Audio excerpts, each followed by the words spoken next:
The United States makes up about 5% of the world's population, but we consume 99.7% of all hydrocodone products manufactured in the world. License to Pill is a first-of-its-kind investigation examining the doctors prescribing large amounts of opioids. Cut that off now. I know there's people that abuse them, but you know what? If they're stupid enough to do that and die, that's their own damn fault.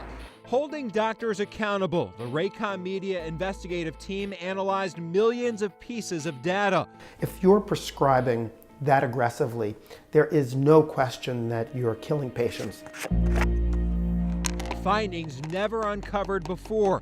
Even one law enforcer told our team the Raycom stories gave him a new tool for investigating questionable doctors. For the 365 days in 2015, Dr. Ori Clemens prescribed enough opioids to last every patient on average 685 days.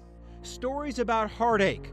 What happened to my life was awful, and it didn't have to happen. It could have been avoided.